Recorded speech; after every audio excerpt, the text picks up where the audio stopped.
அனைவருக்கும் வணக்கம். இன்னைக்கு ஸ்டாலின் அவர்கள் போட்ட ஒரு ட்வீட் வந்து என்ன அப்படியே பார்த்ததும் புல்லரிக்க வச்சிருச்சு. சோ அதை பத்தி உங்ககிட்ட பேசியே ஆகணும் அப்படிங்கிறது தான் இந்த வீடியோ. அந்த கருமம் என்ன அப்படின்னு டிஸ்பிளேல காமிக்கிறேன், நீங்களே படிச்சுக்கோங்க. என்ன சொல்ல வராரு அப்படின்னா, கோவையில இந்த இளம்பெண் பாதிக்கப்பட்டாங்களா, அந்த சம்பவம் வந்து ஒரு மனிதாபிமானமற்ற ஒரு செயல். இன்னும் ஒரு மாசத்துக்குள்ள சார்ஜ் ஷீட் ஃபைல் பண்ணி இதுல அதிகபட்ச தண்டனை அப்படிங்கிறது அந்த குற்றவாளிக்கு வாங்கி கொடுக்கணும் அப்படின்னு சொல்லிட்டு காவல்துறைக்கு உத்தரவிட்டு இருக்கேன் அப்படின்னு சொல்லிட்டு ஸ்டாலின் அவர்கள் சொல்றாங்க. சரியா 2024 டிசம்பர் 23 அண்ணா யூனிவர்சிட்டியில ஒரு மாணவி பாதிக்கப்படுறாங்க. அதுல ஞானசேகரன் அப்படிங்கிற ஒரு நபர் குற்றவாளி அப்படிங்கிற விஷயம் வெளியில தெரிய வருது. திமுகவை சேர்ந்த நபர் அப்படிங்கிற விஷயம் வெளியில தெரியுது. இதை தாண்டி அந்த வழக்கை தாண்டி அவன் மேல 20 வழக்குகள் இருக்கு. இந்த ஒரு பெண்ணை மட்டுமே இவன் சீரழிக்கல, இதே மாதிரி சென்னை சுத்து வட்டார பகுதியில் பல பெண்களை சீரழிச்சிருக்கா.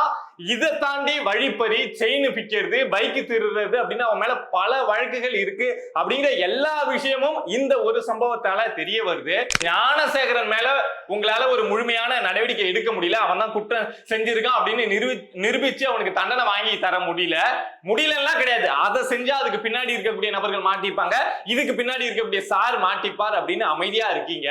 ஆனா நீங்க வந்து இப்போ இந்த கோவையில் நடந்த இளம் பெண்ணுக்கு அப்படியே மனிதாபிமானமற்ற செயல் அப்படின்னு உருகி பேசுறீங்களா? இதை கண்டினியூ பண்றதுக்கு முன்னாடி ஒரு விஷயத்த சொல்லிடுறேன். இந்த சம்பவம் இருக்குல்ல, இப்ப கோவையில நடந்த இந்த சம்பவம் இருக்குல்ல, கேட்டீங்க அப்படின்னா உங்க வீட்டுல ஒரு பெண் பிள்ளை இருக்காங்க அப்படின்னா கண்டிப்பா உங்களுக்கு கண்ணீர் வருங்க. அதை பத்தி சிம்பிளா சொல்லணும் அப்படின்னா, அதுல 3 பேர் இப்ப கைது செய்யப்பட்டிருக்காங்களா. ஒண்ணு காளீஸ்வரன், குணா, அப்புறம் கருப்பண்ணனோ நினைக்கிறேன். சோ 3 பேரை கைது செஞ்சிருக்காங்க. இதுல 2 பேர் வந்து ஜாமீன்ல வெளியில இருக்கவனுங்க. 3 பேர் மேலயும் பல வழக்குகள் அப்படிங்கிறது ஏற்கனவே இருக்கு. பட் 2 பேர் வந்து மர்டர் கேஸ்ல உள்ள போயிட்டு அவனுங்க வந்து ஜாமீன்ல வெளியில சுத்திட்டு இருக்கவனுங்க. இவனுங்க ஒன்னும் புதுசா இத மாதிரி இந்த குற்றங்கள் செய்யல. இதுக்கு முன்னாடி பல விதமான குற்றங்கள் செஞ்சிருக்காங்க. இப்போ இந்த குற்றத்துல இவங்க மாட்டிருக்கானுங்க அப்படிங்கிறது உண்மை. இது போக இன்னொரு விஷயத்தையும் சொல்லிட்டு அந்த சம்பவத்துக்குள்ள போலாம் அப்படின்னு நினைக்கிறேன்.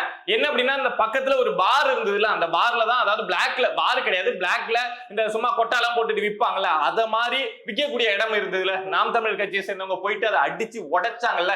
கோவத்துல ஒரு பெண்ணுக்கு இப்படி நடந்துருச்சு அப்படிங்கிற கோவத்துல அடிச்சு உடைச்சாங்கல்ல. சோ அந்த இடத்தை தான் இவனுங்க வந்து சரக்கு வாங்கி குடிச்சானுங்க அப்படின்னு நம்பப்படுது. அதனாலதான் அடிச்சு உடைச்சாங்க. பட் 2 வருஷத்துக்கு முன்னாடி அந்த இடத்துல பார் இருந்திருக்குங்க. அந்த பார் லைசன்ஸ் அப்படிங்கறத கேன்சல் பண்ணிருக்காங்க.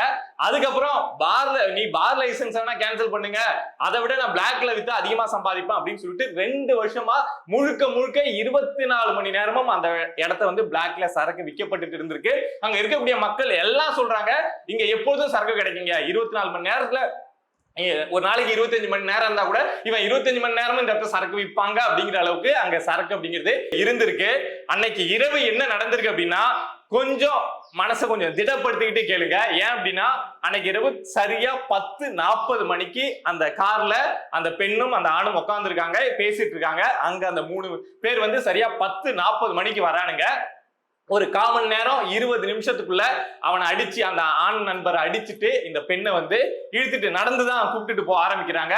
அந்த ஆண் நண்பருக்கு சின்ன சின்ன ரத்த காயங்கள்லாம் ஏற்பட்டு அந்த கார்ல அந்த ரத்தம் தெரிச்சிருந்தது, அதெல்லாம் நம்ம பார்த்தோம். சோ அவரு கொஞ்சம் நிதானமாயி சரியா 11:20 100க்கு கால் பண்றாரு. இத மாதிரி இந்த இடத்துல இருந்தோம், இத மாதிரி ஆயிடுச்சு அப்படின்னு 100க்கு கால் பண்ணி சொல்றாரு. அதுக்கப்புறம் அந்த கால்லாம் ரீடைரக்ட் ஆகி அங்க இருக்கக்கூடிய பீளமேடு போலீஸ் ஸ்டேஷனுக்கு இத மாதிரி செய்தி கொடுக்கப்பட்டு சரியா 11:35 அந்த இடத்துக்கு காவலர்கள் வந்துட்டாங்க. 10:40 ஸ்டார்ட் ஆகுது, 11:35 காவலர்கள் வந்துட்டாங்க. அந்த 3 பேரும் இந்த பெண்ணை நடக்க வச்சே கூப்பிட்டு போயிருக்கானுங்க. நடக்க வச்சு கூப்பிட்டு போனாங்களா, இல்ல படத்துல பாக்குற மாதிரி ஏதாவது தூக்கிட்டு போனாங்களோ, எப்படியோ அந்த பெண்ணை தூக்கிட்டு போயிட்டாங்க. சரியா 11:35 இருந்து காவலர்கள் தேட ஆரம்பிக்கிறாங்க. மணி 12 ஆகுது, மணி 1 ஆகுது, மணி 2 ஆகுது, மணி 3 ஆகுது. கண்டுபிடிக்க முடியலங்க. இத்தனை மணி நேரமா போதையோட உச்சத்துல இருந்த 3 பேர் ஏற்கனவே கொலை குற்றவாளி, பல வழக்குகள் இருக்கு அப்படின்னா, அந்த 19 வயசு பெண்ணை அந்த 3 பேர் எந்த அளவுக்கு சீரழிச்சிருப்பாங்க அப்படிங்கிறத நம்ம யோசிச்சு பார்க்க வேணாம். ஆனா உணர்ந்து வச்சுக்கணும், இத மாதிரி பொறுக்கிகள்லாம் சமூகத்துல இருக்காங்க அப்படிங்கிறத உணர்ந்து வச்சுக்கணும். பல மணி நேரம், பல முறை, கிட்டத்தட்ட 4-5 மணி நேரம் அந்த பெண்ணை வந்து இந்த 3 பேரும் சேர்ந்து மாத்தி இந்த பாலியல் பலாத்காரம் அப்படிங்கிறத பண்ணிருக்காங்க. காவல்துறை அவங்களால முடிஞ்ச அளவுக்கு தேடி இருக்காங்க. பட் அது எல்லாமே ரொம்ப இருட்டான பகுதி, நிறைய இடையில வேலி சுவர் நிறைய முள்ளு இது மாதிரிலாம் இருந்ததுனால காவல்துறையால எங்க எங்க தூக்கிட்டு போனானுங்க, ஒரு வந்துட்டானுங்க போதையில இருந்தானுங்க அப்படின்னா பெரிய அளவு அவனுங்க எங்கேயும் தூக்கிட்டு போயிருக்க முடியாது, ஈஸியா கண்டுபிடிச்சிருவானுங்க. பட் இதுக்குள்ளதான் இருக்காங்க அப்படின்னு காவல்துறைக்கு தெரியுது. பட் எங்க இருக்கானுங்க அப்படின்னு கண்டுபிடிக்கவே முடியல.